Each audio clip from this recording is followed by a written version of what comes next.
Will be joining us because these are real estate agents we're talking about. Have you noticed that they're not always on time? I don't know if you've never noticed that. My name's Mike Devlin. I'm a coach and trainer for Keller Williams Realty. I'm going to be doing today's session. Just to get sort of a sense as to who we've got in the room, why don't we just, since we don't have a huge group, just take a minute. Say your name. If you're at an office, say that, and how long you've been in the business. Can we start with this? My name is Sargam Betmansur. I'm with the Century 21 Hallmark, and I'm in business about 1 year. 1 year. Congratulations. Hallmark. It's a Morella, right? Yes. Right. It's a very good office. Patrick Lee, I haven't decided on an office. I just passed my test Thursday. Oh, right. Yeah. Good. Yeah. I'm Beverly Perky, Los Gatos, with Alon Pinnell, and I've been an agent, 22 years. 22 years, so you're pretty new, yeah. I'm Perky, the other half of this frickin' frack team, with Alon Pinnell in Los Gatos, coming up on 8. Oh, okay. I'm setting the jar, year and a half in the business with Intero. Great. Rick Keller Williams, I've been an agent for about 3 years. Cool. Deborah, I'm coming from a marketing background. I'm brand new to the industry. All right, wonderful.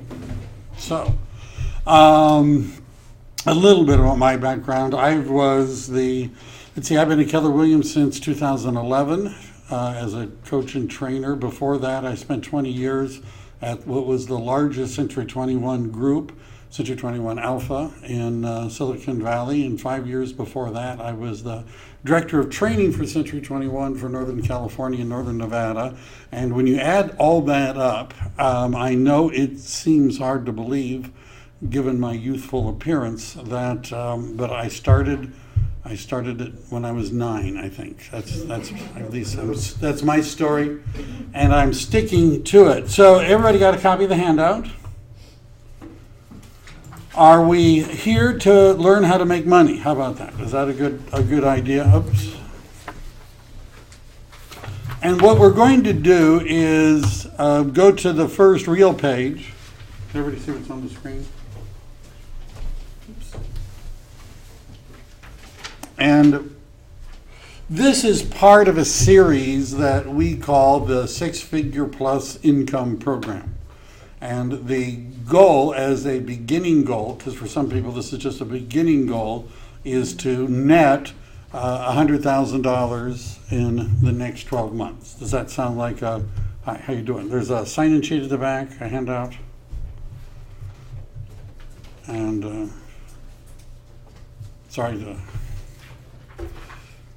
to net $100,000. And we're not talking about before expenses, but just after commission splits and that sort of thing.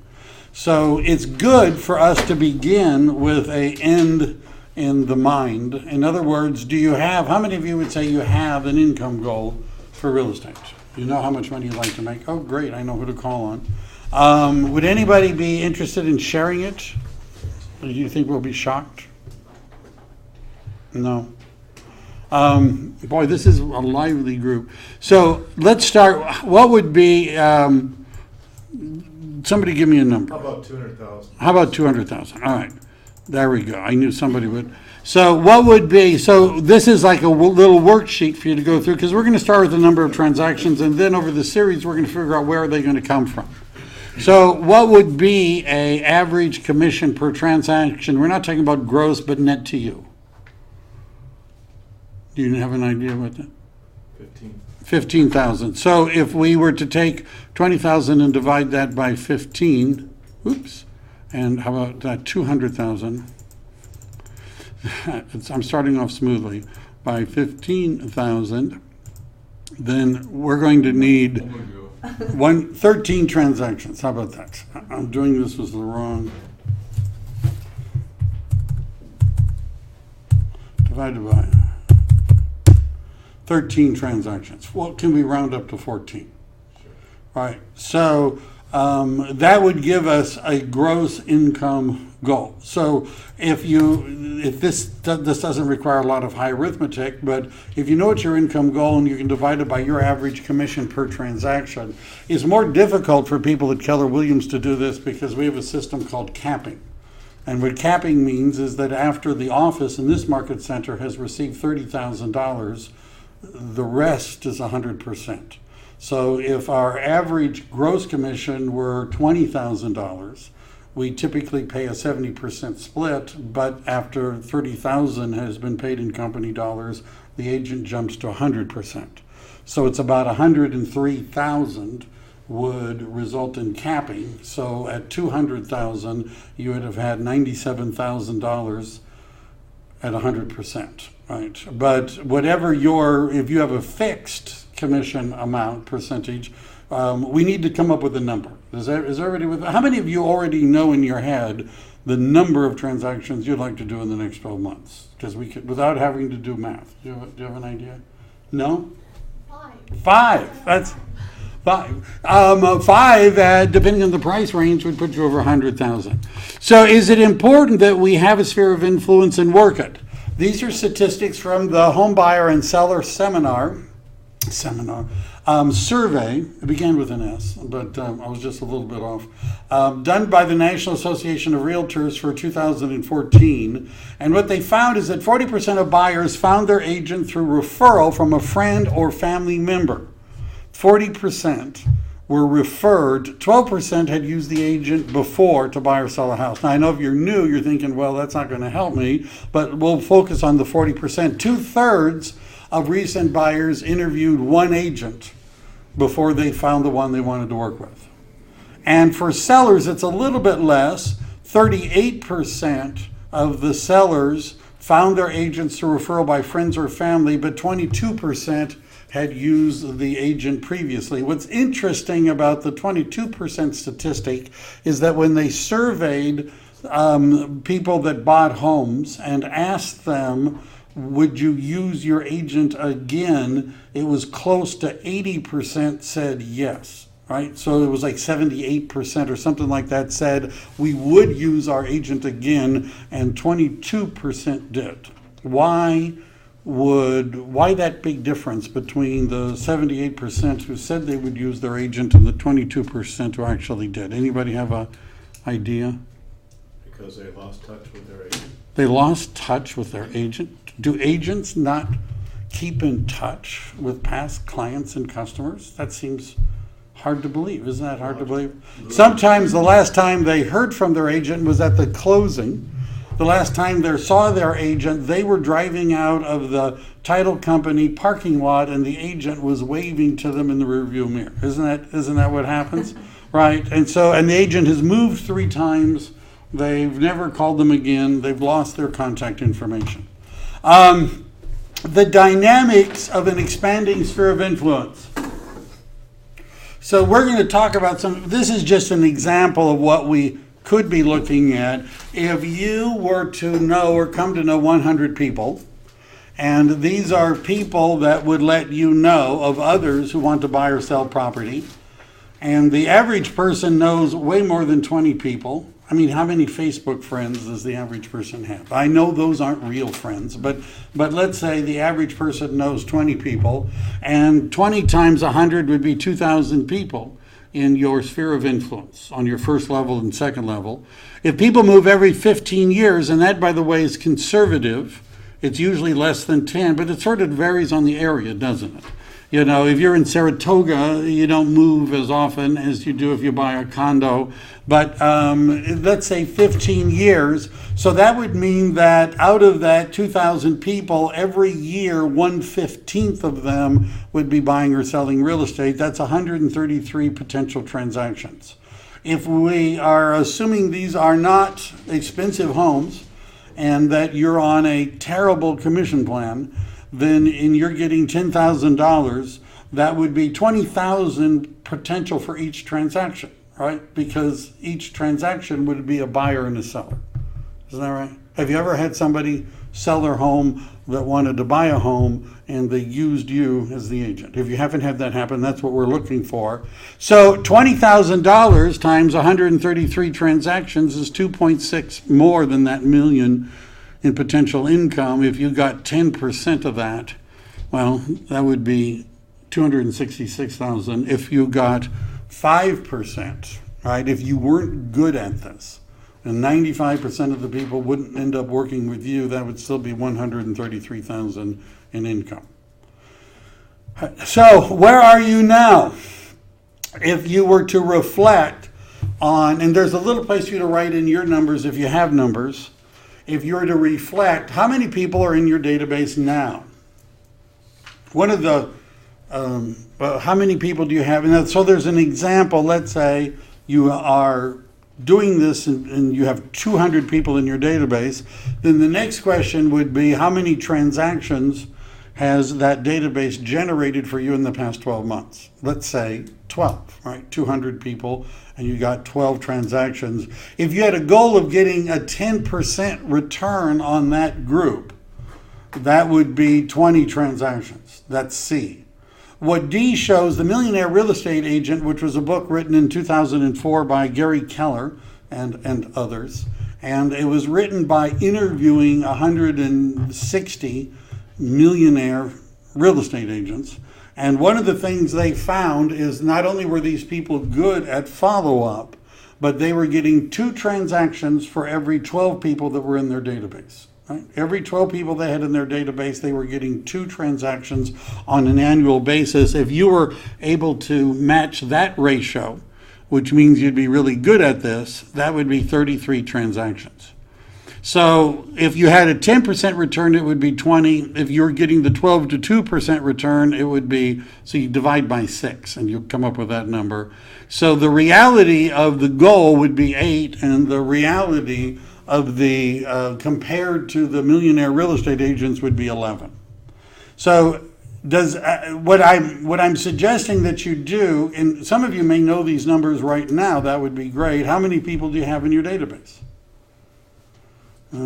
I had, back when I was at Century 21, I worked with a guy named Jim Drews, D-R-O-Z, and he was the #1 Century 21 agent every year in a row for 10 years. Each year he grossed over $1 million in commissions. He retired and sold his real estate practice. Somebody paid him a six-figure sum to buy his practice plus a residual. What is it that he was able to sell? Open house signs? What? Database. His database. He sold his database. How much could you sell your database for right now? That's a sad. Put it on eBay, right? And take bids. So one of the things we have to figure out is, where are you now? How many people do you have in your database? Are you getting any transactions from them? I can see you're all scribbling right away, writing down numbers. But we're going to move. So how about this? Where do you want to go? How about that? Right? Maybe that's a more pleasant thought than where are we now? And so this is a gap analysis. So let's say you had a goal that you wanted to get a 10% return from my database and grow it to 250 over the next 12 months. Right? Does that sound like a reasonable goal? Right? I'm not trying to push one on you, but I'm just saying this would be a reasonable goal. So your goal number would be 250. You would subtract your current number, which might be, I don't know, 25, 50. And what we end up with is the number of people we have to add. And then we're going to divide that by 12. And we're going to come up with a monthly goal. One of the things we believe in is that it's good to have a goal. It's good to break it down into weekly and daily increments. I'm going to add 5 people a day. I'm going to meet 5 people. Every day I'm going to find 5 people and add them to my database. I'm going to do that 5 days a week. 5 times 5 would be 25 a week, times 4 weeks would be 100 a month, times 12 months would be 1,200 people. Right? And some of them might fall out, but Do we want to be able to come up with a monthly goal, and then we need to break that down into a daily, this is what I'm going to do. One person a day, right? Right, if we added one person a day, 5 days. See, I keep lowering my standards. One person a day, five days a week. That would be 25 a month, wouldn't it? Meeting one person a day, that'd be 25 a month. In 10 months, you'd have 250 people. One person a day, right? If you just hung out at Starbucks, right, and were friendly, didn't scowl at people, right, smiled at them, wore your name badge. I like to see, it's really good to see all the name badges that people are wearing today. It's really good to see that. It would be really good. So, yeah. I'm the only one wearing a name badge. Is that right? I know my name. You know your name, yeah. So if we, yes, question. With respect to meeting people and adding them as part of your sphere of influence, in your judgment, what does it take to add this person? If you meet somebody at Starbucks, that would not qualify in my judgment. Well, it depends. I have agents that I work with that have sold homes from people they met at Starbucks. I was, some years ago, checking out at Nob Hill, and I was wearing something that had the logo of the company. I was Century 21. I was wearing a shirt that had their logo, and the checker said, "So how's the real estate business?" And I said, great. I had just listed, I just listed this great starter home. It's a little condominium. It's perfect for somebody wanting to buy their first home. Who do you know that wants to buy their first home? And she said, I do. And I sold her, not mine, because mine was a real dog, but I sold her a condo over on Gold Run, which is in the Vista Park area of Blossom Valley. And a few years later, she listed it with me and bought a single-family home in Blossom Valley. So, and the only difference between me, there might have been a bunch of real estate agents that had checked out that day. I was not a secret agent, right? I was not hiding. Right. One of the things when we get to the list of how to do this, step one, guess what step one is going to be to build a sphere of influence? This is Self-advertising. self-advertising. How about meeting people? Isn't that right? Meeting people. And I learned this some years ago at a Keller Williams conference. I don't know if anybody can see. You can see my name badge, should you? Yes. It's upside down. Right, it's upside down, yeah. And why would I wear an upside down name badge? You're a little off. Because I'm upside down. What? So everybody notices. I'm desperate. How did you know I'm desperate for attention? That's Interact with you.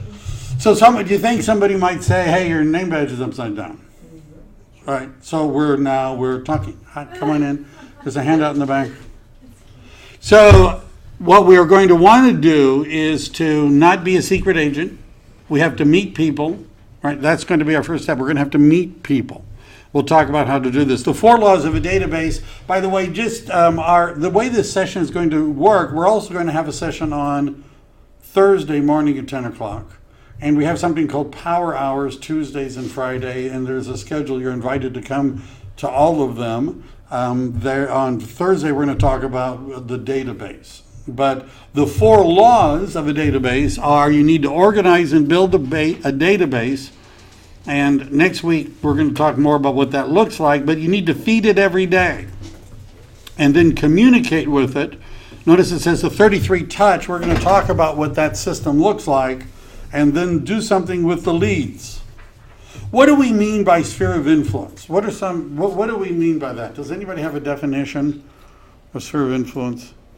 This, by the way, is the audience participation part, just in case you were wondering when they're, what? People we know. People we know.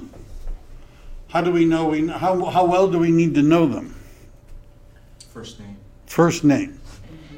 Or a phone number or email. Or phone number or email. So the postal person waves at me. I don't know his name. Is that person in my sphere of influence? Sure. They recognize me. Could I talk to him? He may not talk back. We may not talk back. I know I've been pepper sprayed a couple of times by them, so I try not to. So I would say it's people that you know or people that know you. Could I have a conversation with the post person? Right? Do I have a level of rapport with them? He knows what my mail is, doesn't he? He knows a lot. He knows more than you guys do.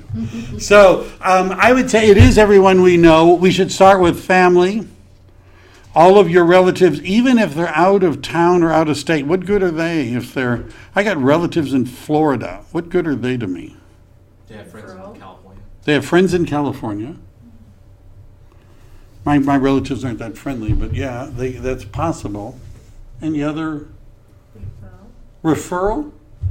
So could we, if my cousin in Florida wanted to buy, sell, or invest in real estate or knew somebody that did, could I refer them? Yes. Okay. I had a friend once that was a close friend who sold a commercial building. And he said, "Oh, guess what? I just sold my commercial building." And I was like, what's wrong with, hey, what about me? And he says, well, you don't do commercial real estate. How can you help me?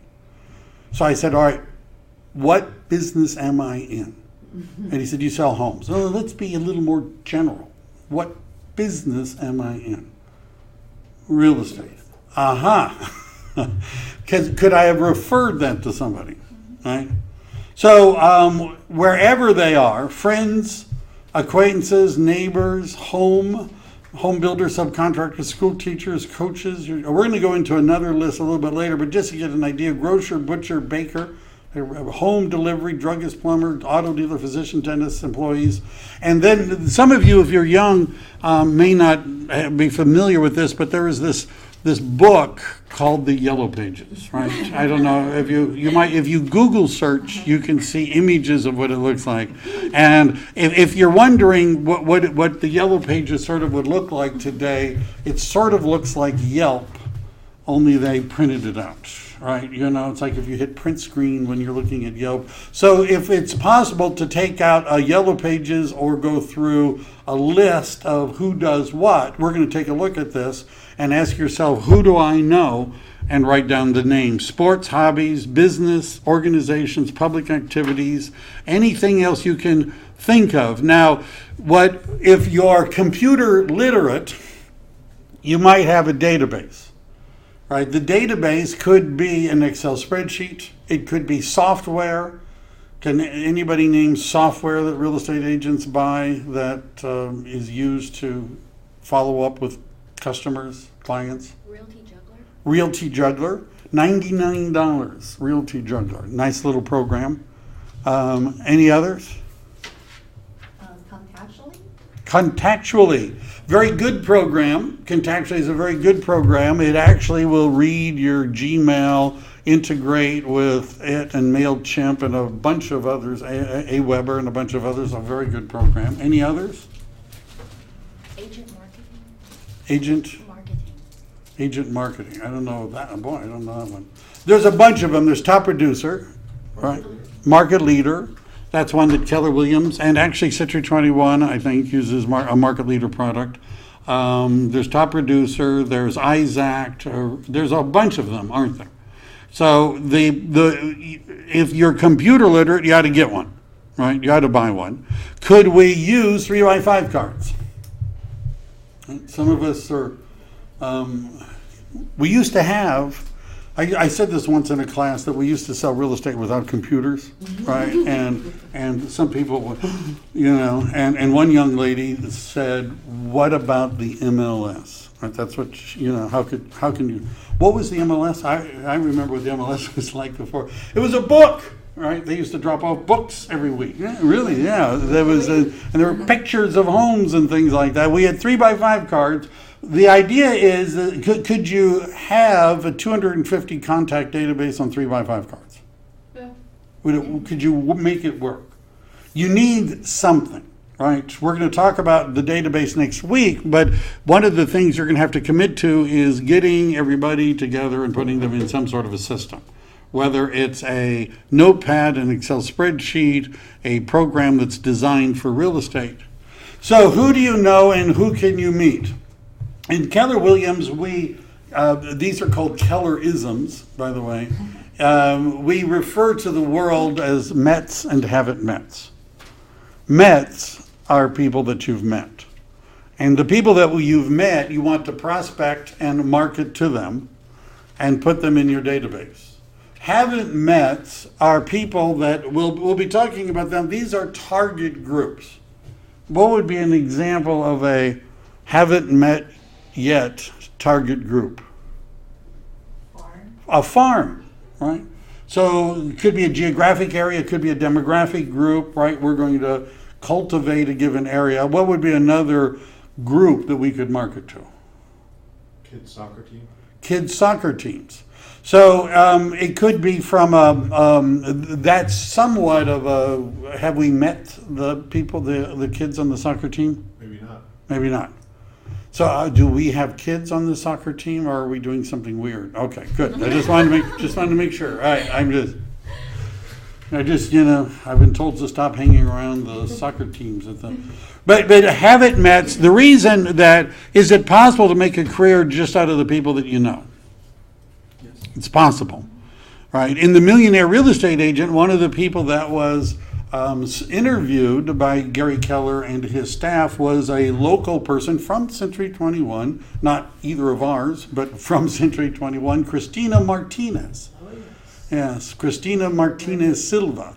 And she's in the North Bay, and she's prominently involved in the church. I mean, really involved in the church. She donates buses to the church to use to go on trips and things like that. And guess what it says on the side of the bus?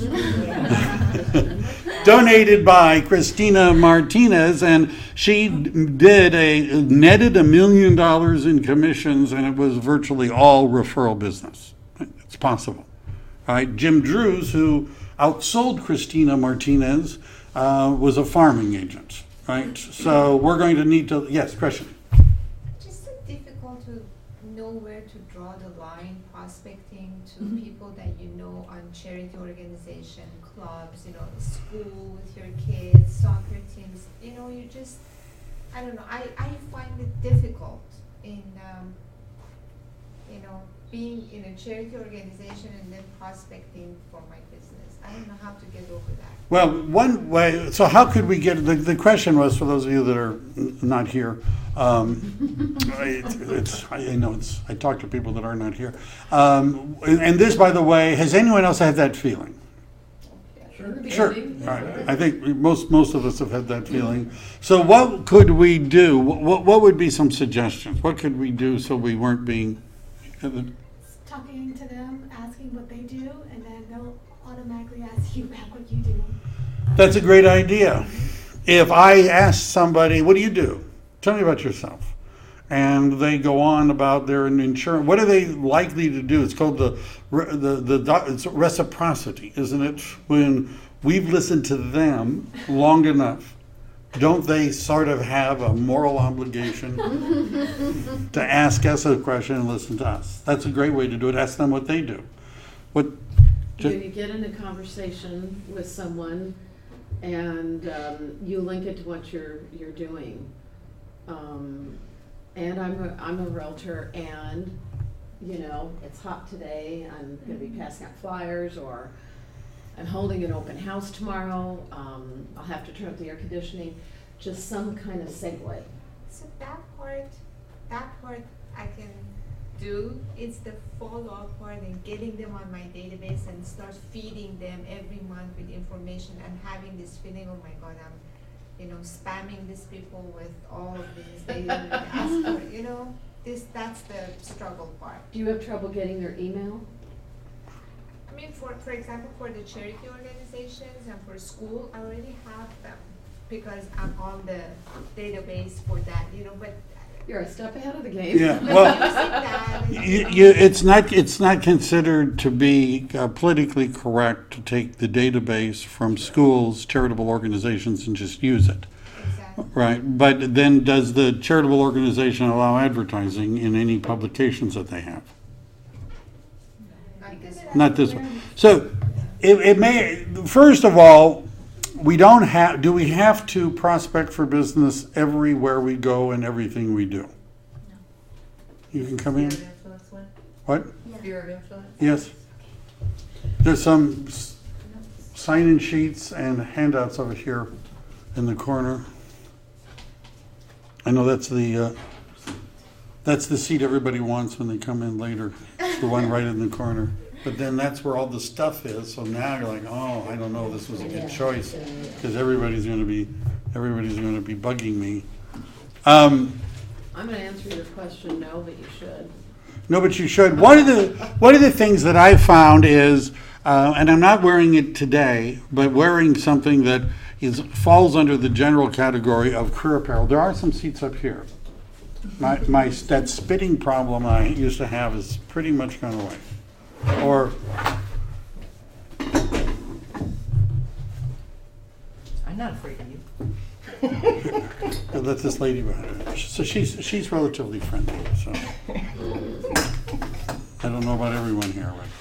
So we don't have to prospect all the time. But one of the things that I found wearing what's called career apparel. Right. The other day I was at the bank and I was wearing one of my Keller Williams shirts and I was depositing money. That's a good thing to do at a bank. And the bank teller said, "Oh, are you a realtor?" It just asked right out of the blue, asked me. And by the way, I said, yeah, and I also have a real estate. Do you guys know I have a real estate school to help people get their real estate license? If you know anybody who's interested in a rewarding, exciting career in real estate, let me know. That was a just shameless self-promotion. But and he just passed the class, and she's in the class.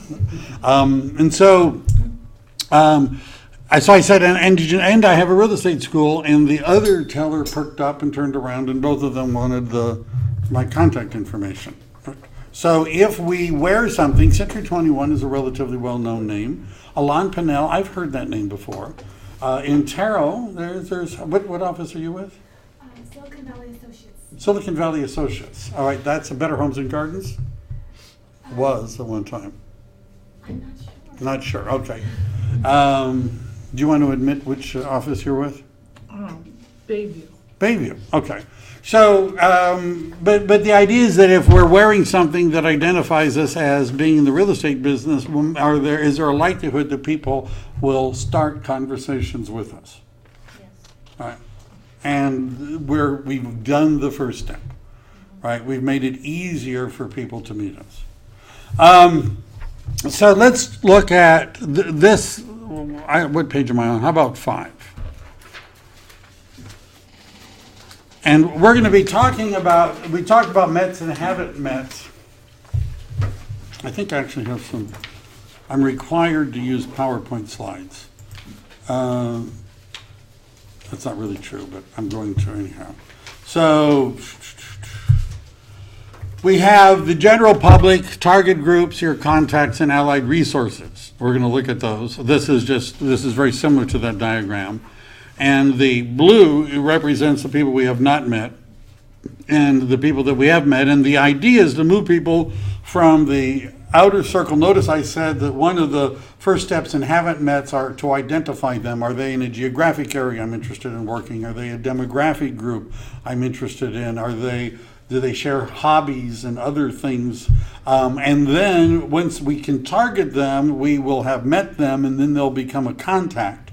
And then some of our contacts are going to be called allied resources.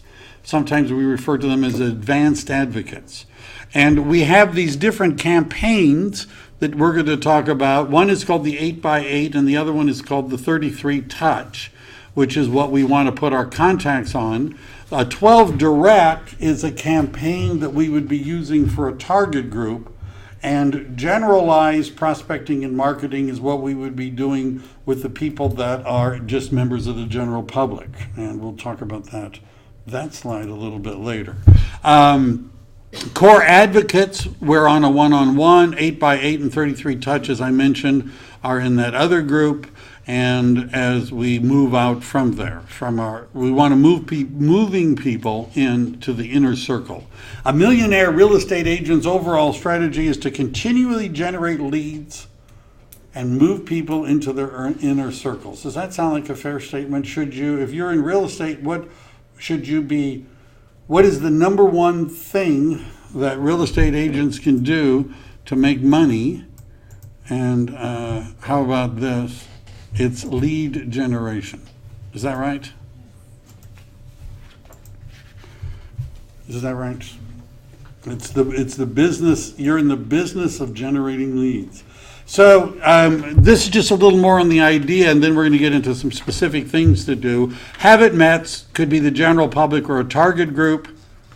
And there's some lead generation strategies. A lot of what Keller Williams does is based upon the millionaire real estate agent models, which there's this idea that success leaves clues.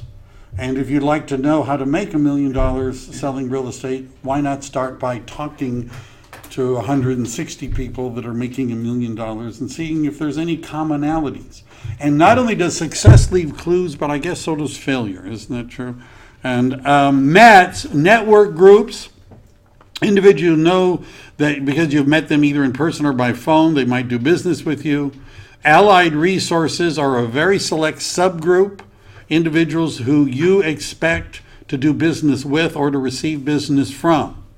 Are there what kinds of people would fall into that category that we would be sending business to, that we could expect to send business back to us? Cynthia? I'm making a pretty good little link with the owner of a construction company. They do remodels and construction and roofing and all that stuff. And she already sent me a referral. Really? Yep. Yes. Insurance companies? Insurance companies? Any others? Title companies? Well, insurance. Well, it's not real insurance, title insurance. I mean, it is, but it's a different thing. The industry. It's an industry. Mortgage bankers? Mortgage bankers? Do you send leads to a mortgage broker? Yeah. Do they send leads to you? Yes. Huh? If the answer is no, you might want to think about whether or not you have the right mortgage banker, mortgage broker.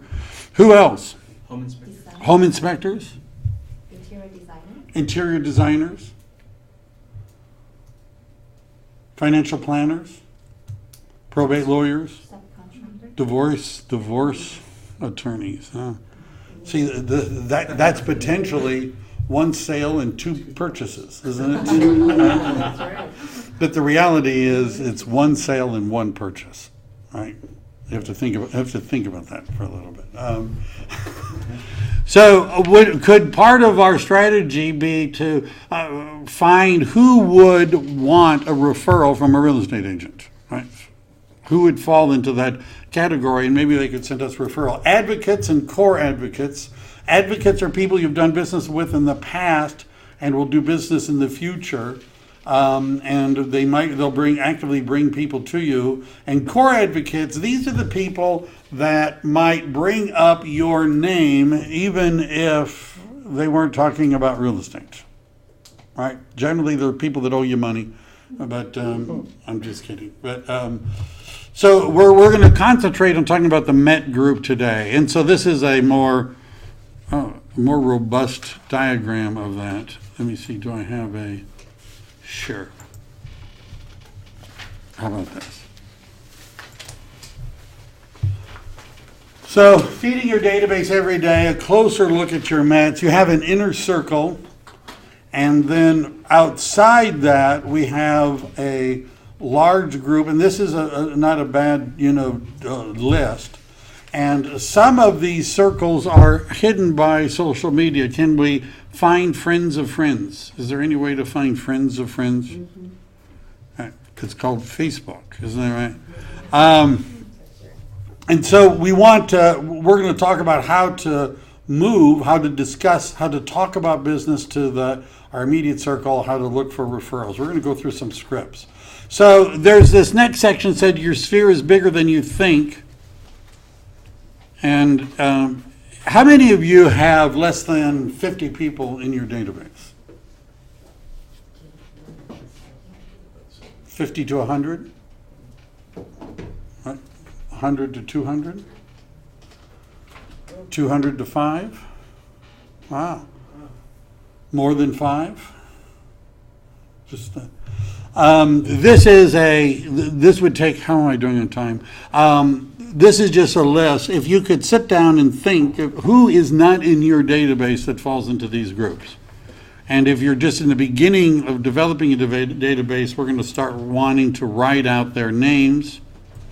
And is that really a completely blank page? I did that so you could take notes. And the other thing that we're going to want to do after we have that list is we're going to look at you're going to take out your cell phone. Now, I've done this before with people who say, I've got everybody in my database, and they go through their phone and they find phone numbers of people that are not in their database. They have their phone. Sometimes they don't even know who it is, right? But they have their phone numbers. What we want to do is to get everybody into the same place. This is a very cluttered and confusing slide, but we have people on Facebook, we may have people on LinkedIn, we may have people in Twitter, Google Plus, really? Does anybody using Google Plus? Huh? You may have people in Google Plus. What we want to do is how many of you have LinkedIn accounts with people with connections? Do you understand that social media, one of the sessions we're going to be doing is how to use social media to generate real estate business. That's going to be coming up. Facebook is sort of the cocktail party, right? In the sense that if you show up at a cocktail party and you hear some people, they're talking about basketball, and you interrupt the conversation and you start handing out your business cards to everyone, and you have a flyer for the open house you're doing, and then you go to another group and they're talking about politics, and you interrupt the conversation and hand out your business cards. And do you understand, you're not going to get invited to very many more parties, isn't that right? Pretty soon they're not going to, don't tell him that there's a party, right? Because we don't want to, but so we have to be more subtle in Facebook sometimes. But LinkedIn is the Chamber of Commerce mixer. Isn't that what LinkedIn is? Everybody's got their name badge on. Everyone's got their business cards in their hand, and they're there to trade. Isn't that the idea of LinkedIn? All right. So we're going to talk about that, but one of the first steps in doing this is we need to get everything together in one place. All right. Tips for working a sphere of influence. Are you ready to talk about something specific? Is that... It's about time. So we have some scripts, and I interweave a few of them as we go along. Step number 1 is you need to meet people. Whenever you talk with someone, let them know you're in real estate. Make it a habit to work it into the conversation. And this is something that I used to say. So the only way people in my profession come to know about people buying or selling real estate is through people kind enough to let us know, and they hear of someone, could you help me out? Do you happen to know of anyone who might be considering buying or selling real estate? Could we practice saying that? And if the person says no, you can give them a business card. There's some argument to be made that we don't want to give them business cards. Does anyone know why we don't want to give them business cards? Don't even blurt it out at once. If we give them business cards, do we get their contact information? If we give them a business card, do we get their contact information? No. Does it give them an excuse to say, well, just give me your card, I'll contact you? Right? Just give me your card. Right? Yeah. So if we were to say, ooh, I'm all out of business cards. Let me get your contact information, right? Do you understand? Sometimes, can the business card be a crutch for a real estate agent who doesn't really want to ask for contact information? Just, here's my card. Now, I think if you gave out enough cards, you might get something, but there's some value in getting their contact information. If they say, by the way, I remember I've been in real estate the longest, I think, in this group, if you do the math.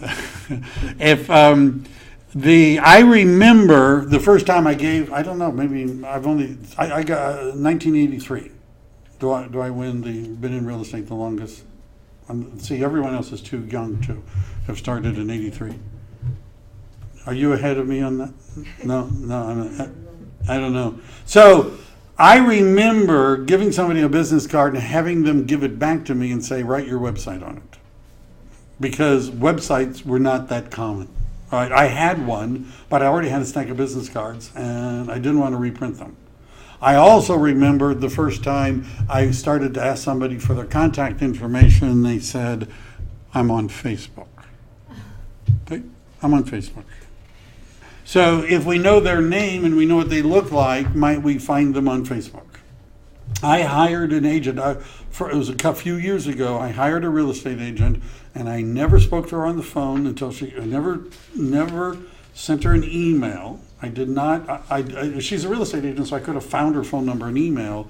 All the communication was done on Facebook until she showed up at the office. Isn't that right? In a way, that can make some of this easier. Here's one of my cards. You haven't heard of anybody thinking of buying or selling. Will you keep me in mind? Did it jump? Did I give you another? That's the one blank page. If they say yes, they've said they're going to help us. Step 2 is you put them in your database. We want to make sure we look up as much information as we can. Is it amazing sometimes how much information you can find on somebody simply by Google searching their name? Send each person a thank you note, a handwritten note. A handwritten note. Now, a lot of people say, how about if I just send them a text message? Well, I would say that's choice number 2. There are some people that want to be, text messaging is better than email, right? Email would be the last on the list because it's the least personal. Email is good at transmitting information, not very good at building relationships, right? A handwritten note sort of stands out, doesn't it? Because we don't get a lot of, I don't know, maybe you guys get a lot of handwritten notes, but it sort of stands out. So we want to send them a thank you note. Just want to say thank you for saying you'll keep me in mind when you hear of somebody interested in buying or selling real estate. I really do appreciate your consideration. Hope to talk to you soon. Now, is this sounding a little pushy? No one's, not yet. So one of my theories is that people don't do business with people they know. They do business with people they know that ask them to do business. Right? Have any of you ever had the experience of somebody that you knew who bought or sold real estate without you? Anybody have that experience besides me? I once said in a class that it's going to happen, and somebody complained that I was being negative when I said I should say it might happen, it could happen, you don't want it to happen. The chances are good that someday it may happen. And whose fault is it? Is it their fault or my fault? It's probably more my fault, right? Because would it be stronger if I had if I said, ask them specifically, are you going to refer people to me if you hear about them? Can I count on you for it? Thank you for saying you're going to do it. Would I be much more likely to get a referral than... There are many people that just believe, hey, I've heard people say this to me, they know I'm in real estate. My friends know I'm in real estate, right? I don't need to tell them, good luck with that. Get back personally with each person within the first week of the contact and launch an 8x8 campaign. We're going to talk about what that looks like. To work to build a friendly relationship. Thank again for remembering you. I just wanted to thank you again for personally saying that you would keep me in mind if you have anyone considering buying or selling real estate. Remind them, since the last time we talked, if you run across anybody considering buying or selling. After we do an 8x8, we launch something called the 33 Touch. By the way, where that came from, the 8x8 came from a company called Hobbs Herder. How many of you have heard of Hobbs Herder. Some people, it's probably the largest advertising agency that specializes in real estate. And what Hobbs Herder did is they did basically this experiment where they took an area, they created a fictitious real estate agent, right? It was a stock photo of a model. It was a phone number that didn't work, a email that didn't go anywhere, a website that didn't go anywhere. And what they did once a week for 8 weeks, they did a mailing to the people in that community. And after 8 weeks, they called them and asked, who is the top selling real estate agent in your area? And this guy won, right? The person who did not exist won. So do we have to think about, well, we'll talk more about, that's the 33 touch. I'm going to talk more about an 8x8 in a minute. The 33 touch comes from Brian Buffini and Joe Stumpf. And one of the things that they found when they were interviewing millionaire real estate agents is many of them were putting these are the by referral only guys, right? Joe Stumpf actually came first, and then Brian Buffini, but they were using a 33 touch program. And that's what many of the millionaire real estate agents were using. So we're going to talk about that. When you get a lead from these people, compensate them with gratitude and appreciation. You want to get another one. When somebody gives you a lead, shower them with gratitude. You know he never would have met if. So this is a good line. I have to say so myself. We never would have met if it hadn't been for Bob. Would you do me a favor and make it a point to let him know I was able to help you and thank him for introducing us? Does everybody see that line in your? Mm-hmm. So if Bob sends me a referral and that person calls Bob and says, thank you for introducing me to Mike, what's likely to happen with Bob? He's going to do it again. He's going to do it again. Is it possible that even if that person was happy, they may not go back to Bob and tell him that they were happy? But if I ask them to, they're much more likely to do it. And then say to Bob, I wouldn't be successful if it wasn't for people like you helping me. Thanks for your help. I appreciate it. Stay in touch at least every 30 days and evaluate them. Database classifications. Advanced advocates are your raving fans, your core advocates.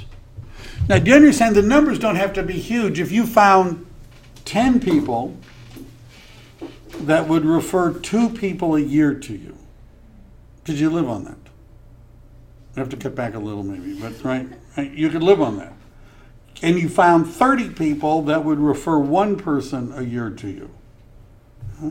You'd be buying a new Tesla, wouldn't you? Right? Trading in your old one, right? So, do you understand? Do we need 100 core advocates? Right? Every once in a while, a new agent that I work with will say, "Yeah, I imported my database. I have 1,500 people." This is not a good beginning, right? Do you understand? Because 1,500 is too many to talk to at any one given time. That's a target group, not a sphere of influence. Advocates are people that may have sent business in the past. So we want 20 in group 1 and 30 in group 2. Would that be a good start? A friendly database. I have an extra S there, I don't know why. Just names. And the idea is to move people. The just names are really not part of our database. So if you've imported a list from somewhere and you have no idea who they are and they have no idea who you are, that's not part of our real database. And the idea is to move 3s into 2s and 2s into 1s. And Ford is a memory gimmick for when we're having conversations with people. Isn't there a song, Getting to Know You? Anyway, I'm not gonna. You'll find that this is a valuable tool. So questions you could ask people about are their family, got kids, occupation, recreation, dreams, or I used to call it form, with the M being motivations. Then I had form you love, but I'm not going to do it. I'm not going to anyhow. But there's a certain place we have to stop with these.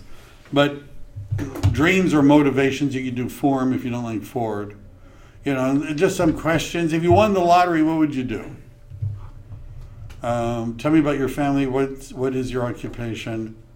And it gives us a good way to get them to talk. And if you're going to take notes, ask them if they mind. Do you mind if I take notes? I always like it. It's a rare thing that people take notes when I'm talking. So it's sort of a joke. Touch campaigns. Let's talk about what do we do with people when they're in the database. Getting in front of the 8 ball. I don't know. Anyhow. So if the branding game is what we're really talking about. If I were to ask, name a potato chip, a brand of potato chips. An example would be Ruffles. Any others? Lay's. Granny Goose. Granny Goose? Sure. How many potato chip brands come to our head right away? 1, 2. By 3, we might be toothpaste. What's a brand? Colgate. And another? Crest. And the third? Pepsodent. Isn't that part of? Yeah. He's been studying the running shoes. Nike and another. New Balance. And then notice what usually happens is that we generally hold 2 or 3 in our random access memory at any given time, right? So, if we really sat down and said, all right, soft drinks, there's Coke and there's Pepsi and then there's, I don't know, Dr. Pepper and then there's 7-Up and what? Still Coke, right. So, but you understand there's only so many brands for any given category that we hold in our brains at any one time. So when your friends, your sphere of influence, are asked to name a realtor, is your name first, second, third? Right? Do you understand? The first thing we need to do is we need to be top of their mind. So that when somebody's talking about real estate and somebody says, do you know a real estate agent? Your name isn't the 4th one on the list. Right? Because they probably won't get to 4. Does everybody understand where we're going with this? And the concept, the 8x8, I talked about the experiment that was done by Hobbs Herder, but the rule among ad agencies is that people used to be 6 back in the old days. Now it's 8. That they have to hear the message 8 times before it starts to sink in. That's because we're bombarded with so many messages. Isn't that right? We want to become number 1 or number 2, and the way we do this is through an 8x8, and this is an example of an 8x8. So 8x8 is 8 contacts, 8 touches in 8 weeks. So when we get somebody into our system, the first thing we might do is we could send them a handwritten note, a letter of introduction, a personal brochure, a business card. Week 2, send a postcard. Week 3, something else. These would be called items of value. Week 4, make a phone call. Hello, this is Mike with Keller Williams Realty. Did I catch you at a bad time? How are you? Did you happen to receive the item of value, whatever it was that we sent them before? Had a chance to look at it. The reason I'm calling to find out if you happen to know of anyone who might be buying or selling a home. A free report, investment or house maintenance tip, refrigerator maintenance, another phone call. Hello, this is Mike Keller Williams. Did I catch you at a bad time? How are you? Did you happen to receive the item of value? That's great. Do you have any questions? And as you can tell, I really hope you allow me to be your realtor for life. And also just to give you a quick reminder that if you happen to know of anybody who might be buying or selling a home, could you please share their name with me or my name with them? Once a week for 8 weeks. Do something. This is when you first add them to your database. Right. So that they become top of mind. You become top of their mind when they're thinking about real estate. And Gary Keller likes to say that your goal is to become the local real estate economist of choice. Right? Yes, question. What is your opinion of door knocking? It's an effective way to talk to people. Right? It can be an effective way to talk to people. My theory has been, and we can talk about this, my theory has been over the years that you need to find a way of generating leads that you're comfortable with, and preferably something that you enjoy doing. And if it's not something you're comfortable with and you do not enjoy doing it either will not make you will be unhappy and probably will not produce great results. Some people are very good at it. They like it. They walk around. They like knocking on the doors. And if you've never done it, you might find that it's not as bad as you thought, and you ought to try it. But yes. So I decided that I was going to break it and I was going to door knock. I hadn't done it yet. So of course I picked the day, the one day that it's rained in how long? I'm out there knocking on doors. I got flip-flops, mud going up the back of my legs. I brought my daughter with me to help me. Dropped my papers in the water. I mean, wet cat. You know, you can just see that. But I was determined because I promised myself I would do it. So I started knocking and I started talking. It wasn't that bad. People were really nice. On the 20th door, she said yes. Yes. I have an appointment for Thursday. Good. And so I stopped. And so you stopped. I stopped. I went and dried off. That's the spirit. Well, maybe the fact that it was raining, they took pity on you. I think so. All right, they're just, I think so. Whatever works. Whatever works. So what oftentimes happens is that when you have a success, how do you feel about door knocking now? I have big plans. Big plans. There was an agent a couple of years ago started in Keller Williams Danville, which is a high price point area too, not a cheap market. He spent 6 hours a day door knocking his first year. All right. Now, just so you understand that 6 hours a day, if you were to be working a 40-hour work week, and you spent 80% of your 40-hour work week on lead generation, because you don't have any escrows yet because he was new, and you did that 5 days a week, what you would find is that 40 times 80 divided by 5 is 6.6 hours a day. And a 20-hour work week times an 80% focus on lead generation divided by 5 and rounded down is 3 hours a day. Right. Part of the problem that many of us have, that if we don't have enough business, is that we're not talking to enough people. I mean, just plain and simple. Just not talking to enough people. And the way to make more money into real estate is to talk to more people. Right? Okay. Yes? So that 6.5 hour guy, is he $1 million? He made $500,000 his first year in real estate. And now he's has a team, and he goes around and teaches classes. He's become a Keller Williams University approved instructor, and he has a team, and he's spending money on marketing, and he's got people out door knocking for him. That's the Keller Williams system, is that you graduate at some point and hire people and move beyond that. Right? So, but it really, just like a buyer or a seller, what's the most important factor in somebody buying a home or selling their home? In it working out for you as an agent, what is the number one? It begins with an M and ends in motivation. Motivation. Isn't that the number one thing? If the buyer's motivated, if the seller's motivated, then the chances of it going smoothly are much greater. What's the number one factor in a real estate agent making money? Motivation. Right? And so that guy was motivated, knocked on doors. Can you make money by not knocking on doors? Sure you can. Right? But you need to find a system that will reach your goals. And if you're new and you're hungry and you would like to make as much money as possible, my suggestion is try everything.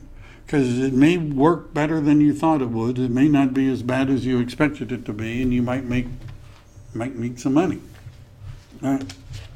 An 8x8 program, this is just a little chart for you to think about. What would you send to a buyer, seller, and sphere? Right? Would you, I could give you a sample buyer. Would you like a sample 8x8? Mm-hmm. All right. So you could write this in if you wanted to. Right? And you could. This is not a complicated form if you wanted to. So week 1, handwritten note. Is it too dark to read? Yeah. Oh well, next time I'll use a light. It looks great on the computer. Week 1 would be a handwritten note. Week 2, a phone call. What would we say in the phone call? Did you get my note? Did you get my handwritten note? Week 3, item of value. What would be an item of value you could send a buyer? What would something that you as a real estate agent could get your hands on relatively easily that might be useful to somebody who is thinking of buying a house? A Starbucks card, why not? What else? Market information. Market information. I've been handing out, when I did my door knocking, Leslie's free tickets on July 1st to the comedy club. Keller Williams may be one of the only real estate companies that has a professional comic on staff. I don't know if does the Lawn Panel have professional comic? I don't think so. Well, anyhow, what would be another item of value that you could give to somebody who's thinking about buying?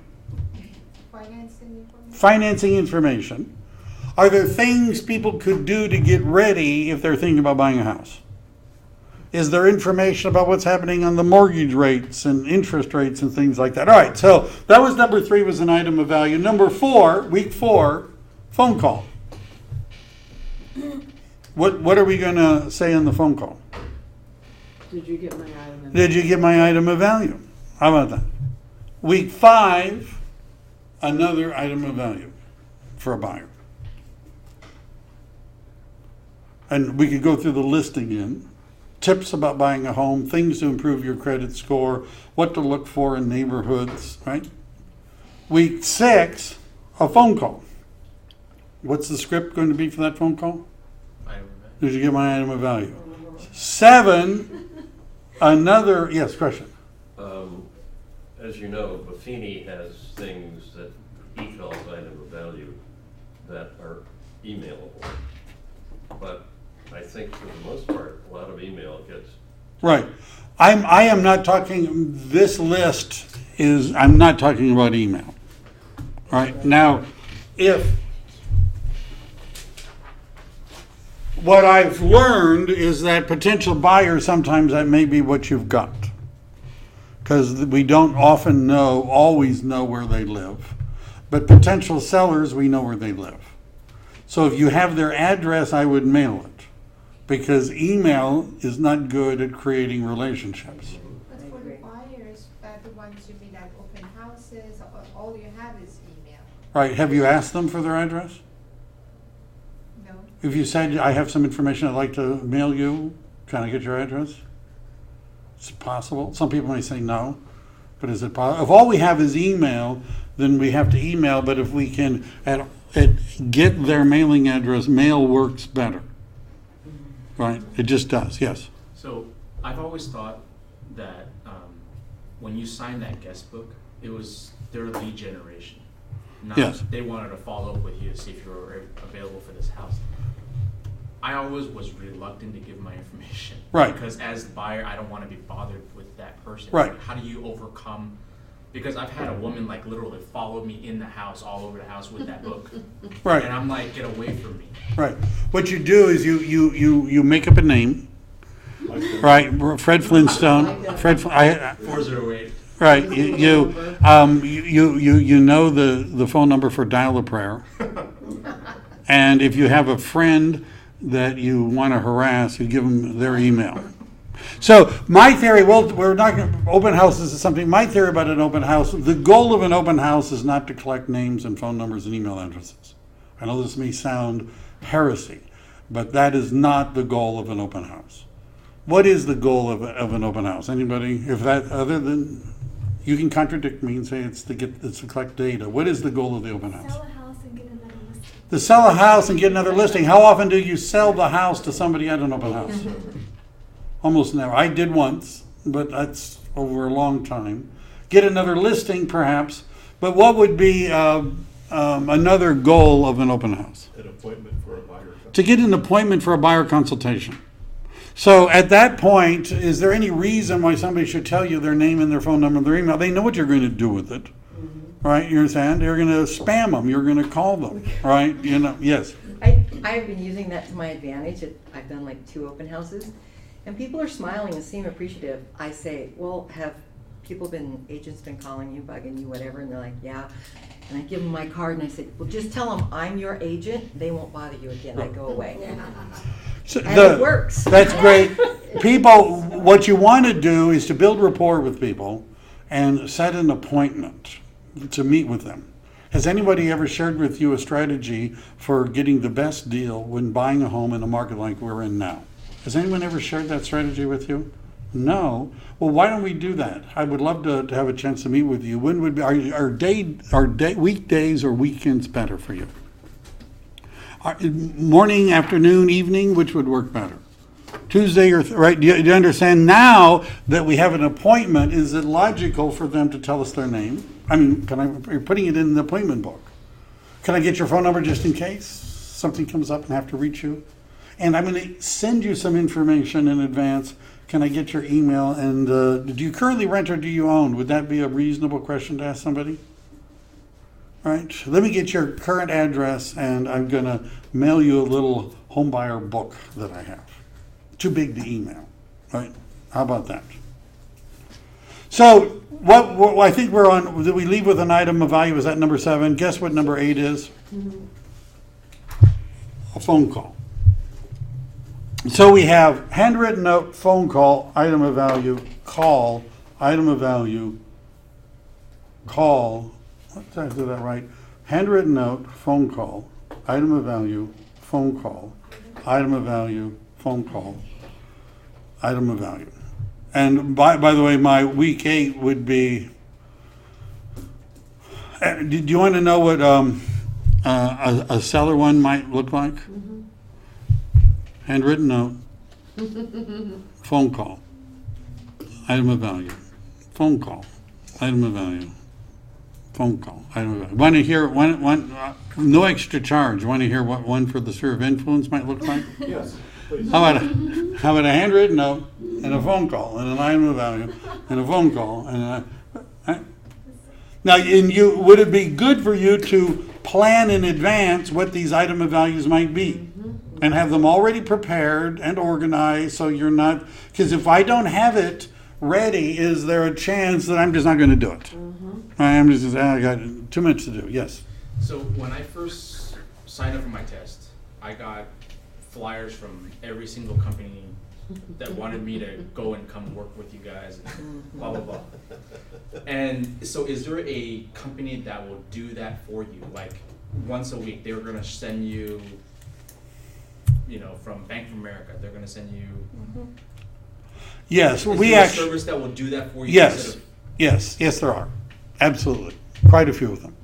You can. One of the things where we talk about when in the coaching program is the what would be your plan and who. You don't have to do all this, right? There are absolutely companies that will send this for you. Absolutely. I know their names because whenever I go to Keller Williams events, they have booths. Title companies. Well, but they're not going to mail it for you. But a lot of the material, some of it, the more local we make it, the more personal we make it. Really, what the goal would be, if you were to do the best job possible, is that it would look like something that was personalized for that individual each time. Right. Right now, that is Merrill May, which is a large company that services real estate agents, has 8x8 and 33 touch materials that are designed, even Vistaprint and companies like that, because they've heard that we're talking about this, so they've made stuff up that's very generic. In Keller Williams, we have a program called eEdge, and there's stuff already made up, postcards and things like that. But the more personal you made it to that individual, the more effective it's going to be. So a 12 direct, we're not going to spend a lot of time on this now, but a 12 direct, it's something that you'd be doing for a farm area for haven't METS. And in another class, we're going to talk more about that, but let's talk about the big one, the 33 touch. So we start with an 8x8, and then we go into a 33 touch. And the 33 touch is a Buffini Joe Stump, which is 33 touches over 12 months. And this is an example of what a 33 touch might look like. 14, that's the number of touches of mailings, letters, cards, emails, or drop-offs, sometimes called, what does Buffini call them? Pop buys. Right? You pop a buy. Maybe, there's a whole list here, just listed, just sold, personal newsletter, a recipe card, property alerts, real estate news, articles, community calendars, invitations, service directories, promotional items, at least 3 phone calls, 8 thank you or thinking of you cards, 4 personal observance cards, birthdays, anniversaries, Mother's Day, Father's Day, holidays, Thanksgiving, 4th of July, etc. at least, and that would come up to 33 touches.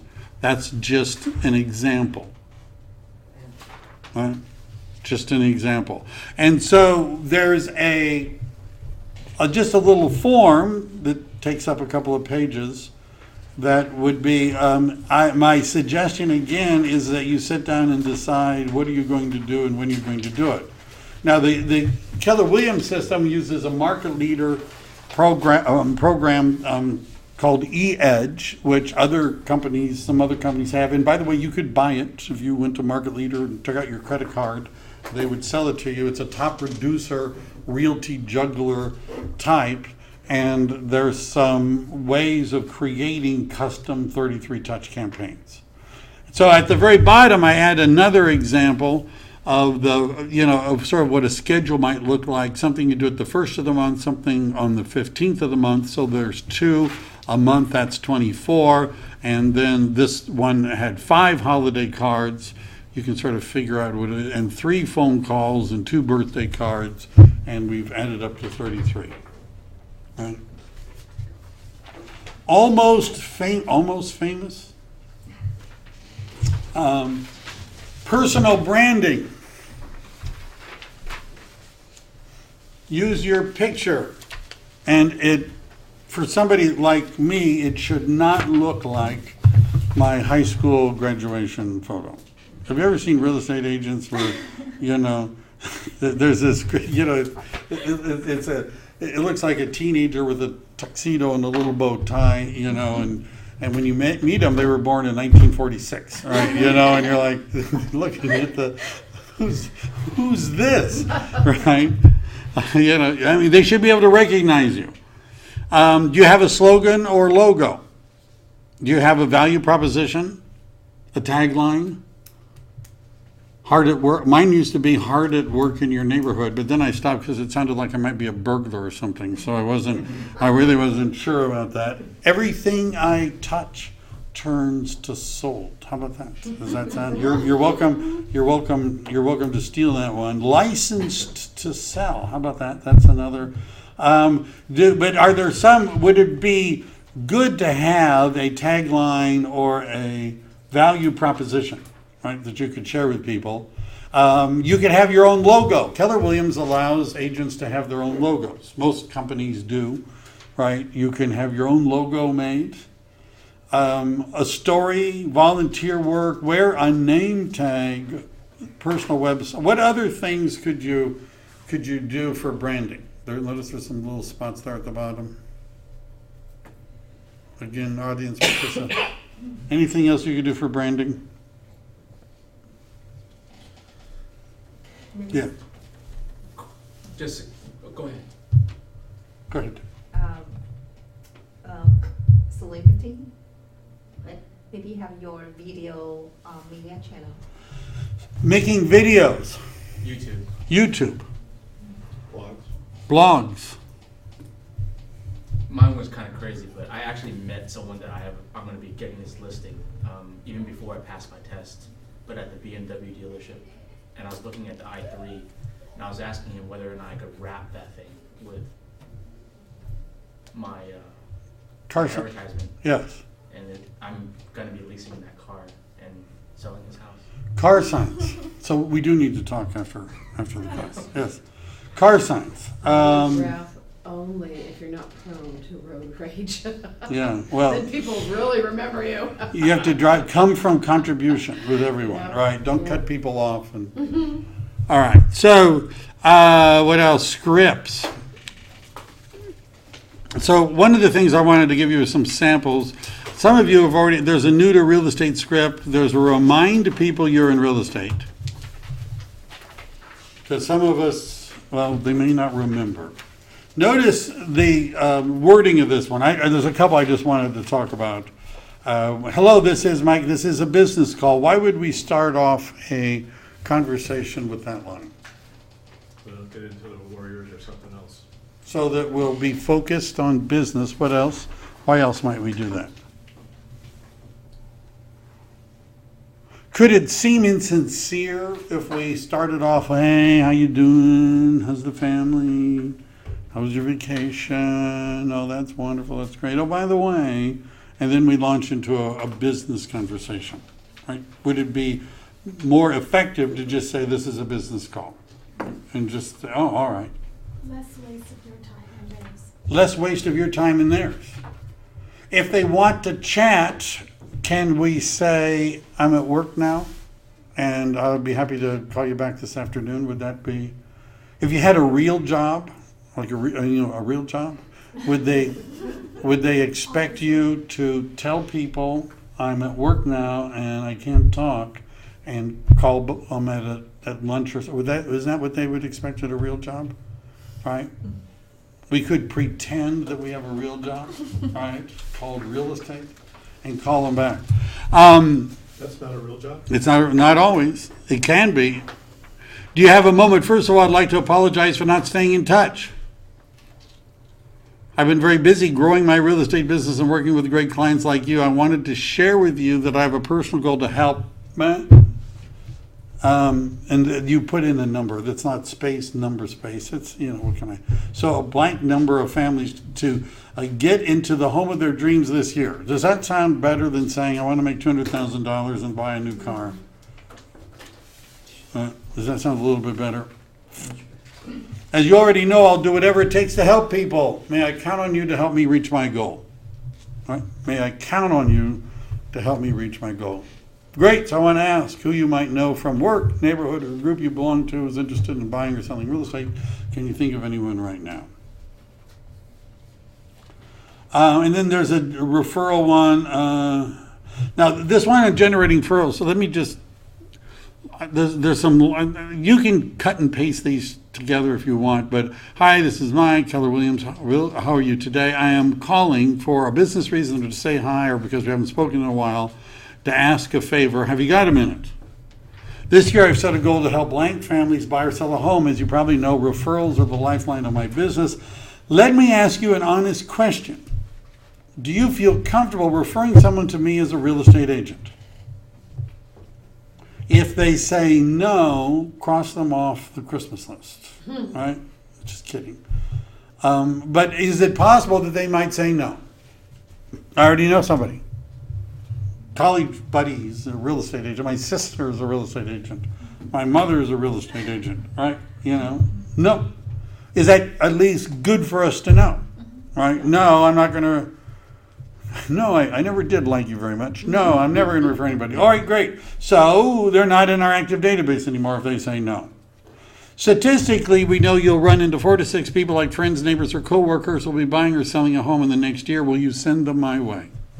And Joe, I know this isn't going to be the main thing on your mind, so would you mind if I called you every couple of months to remind you? And then I have a sample follow-up call. Huh?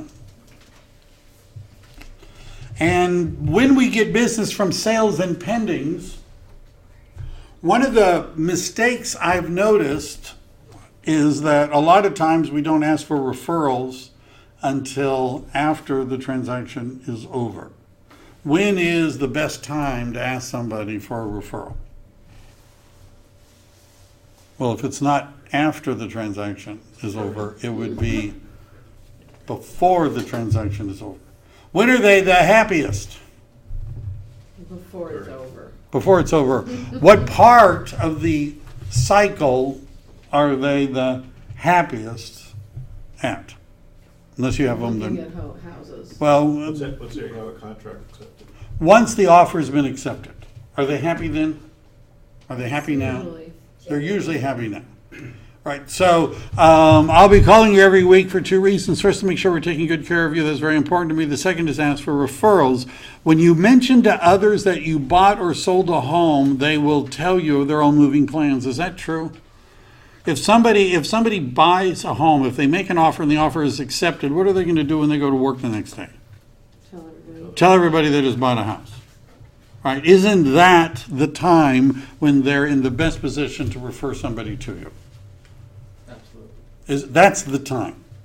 If we wait until after they move in and then they notice that there was a smell in one of the bathrooms that they hadn't detected because the windows were always open and the fan was always going, and there's a problem with the sewer line because the tree in front, the roots have messed up the...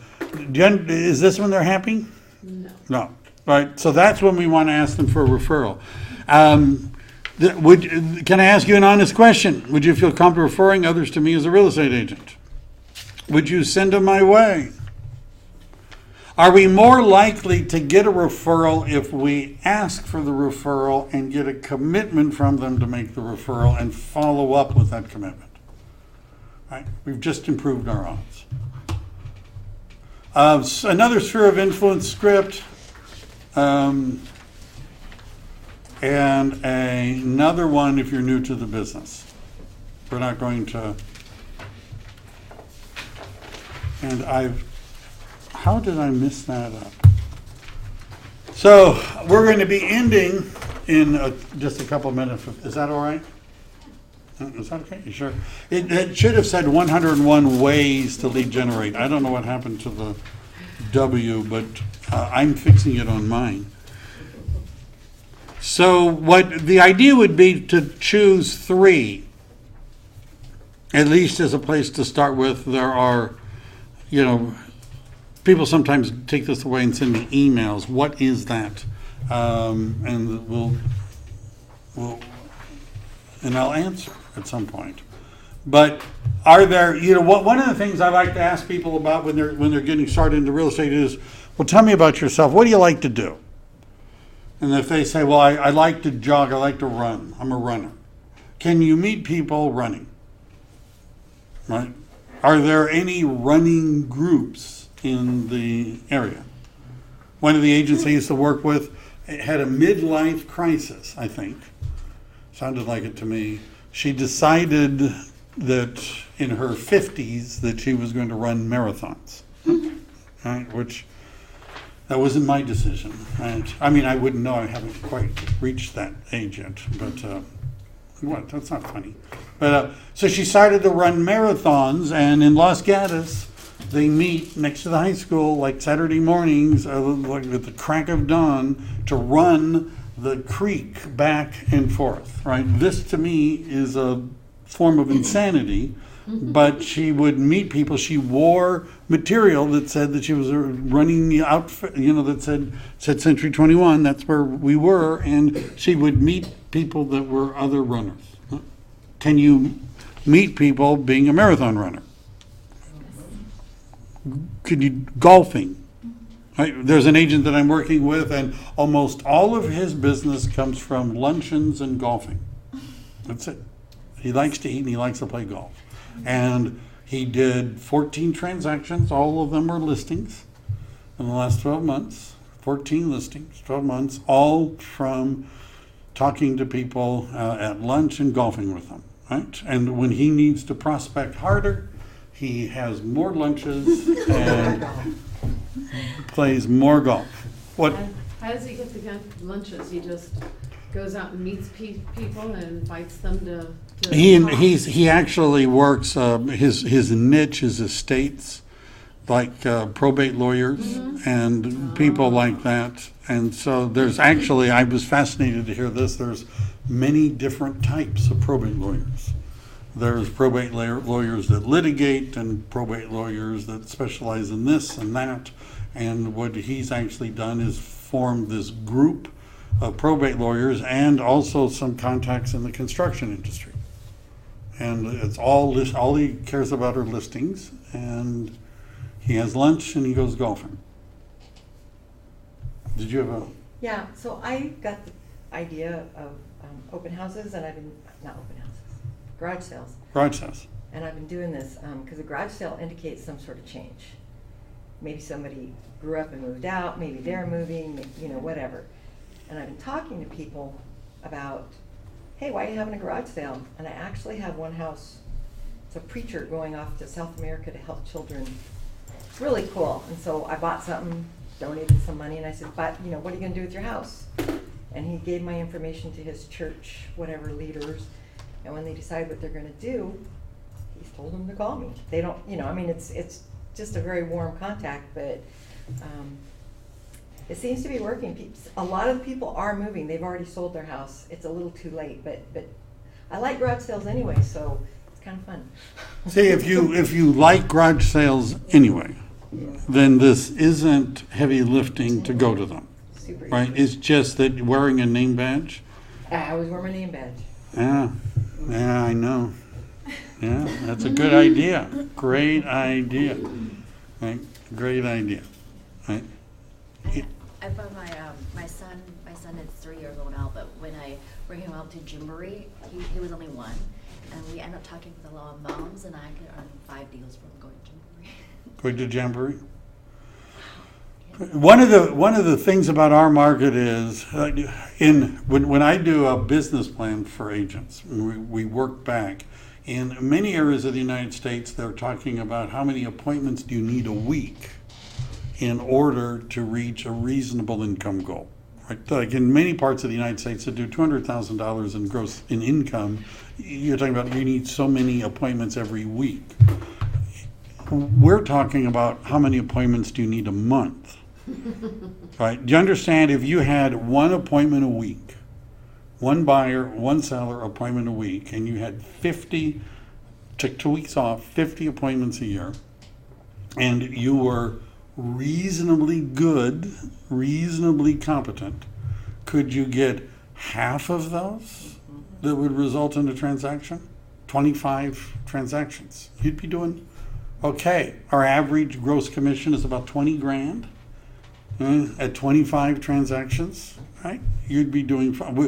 We're in a market where one a week you would reach high income goals. Isn't that right? Mm-hmm. One a week. That's all we ask. Is that too much to ask? Just what does that sound?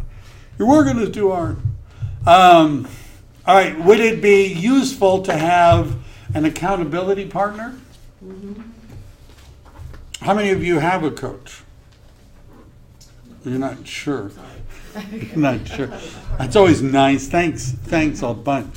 Would it be good to have a coach, to be in an accountability system, to have an accountability partner of some sort? Would that make it, if we had a goal and we had a plan and we knew what we were going to do each week to implement that plan, would we be more likely to do what we, right? Would we be more likely to reach our goals? All right. Was that good? Yes, Christian. Put a plug in for you, and tell me if my math is wrong. But with Keller Williams, the beginning of your contract year, you start out at 70%. That means you have to sell $4 million worth of property, combination condos, houses, etc., to reach 100% GCI. Is that correct? Correct. So we've been at a low end, say $500 average with condos or something. You're basically looking at 8 transactions. Right. That's excellent. Previous company I worked with, you start at 50%, we work your way up to 60. After 8 transactions, I was just getting into 70. So what a difference. Coldwell Banker offered me all of 24%. You're kidding. This isn't a. I appreciate your comments, but we're not recruiting right now. But that's, But but you I, talked about how many you'd have to That's right. sell per year. at a certain point in Keller Yeah, Williams, yeah. you reach 100%. Yeah. And like at Century 21, I knew it. You asked, when do I get to 100%? Never was the answer. And so that changes the numbers. Our office last year, this will be the last shameless self-promotion. Our office last year, gross commissions paid to agents, 87%, right? 80 are the average, what the agent received from the commission check was 87%. That was our average for 2014. And just thought I'd share that with you. And if you're interested in talking about coaching or anything like that, I'd be happy to do so. Are there any, about what we covered today, was there anything good about it? Any ahas? Anything that you found valuable? Good reminders. Thank Good you. reminders? Yes. Anyone want their money back? Are there going to be other classes? There's going to be another one on Thursday at 10. And tomorrow we're doing a power hour. If you want to come and join us, we're going to practice scripts and make phone calls. Doesn't that sound like fun? And that'll be at 10 o'clock, and I'll see you later. So that's all I've got. If you have any questions, I'll be around. Thank you for coming. All your classes here, Don't forget to ask people non to fill this Keller out. Williams agents here too. Fill out your They're open to everybody. There are some Keller Williams agents, but most of you are not. They're open. Our classes are always open to everybody. How do we sign up for the Thursday class? Just show up on Thursday. That's it. Yeah, show up on Thursday. 10 o'clock.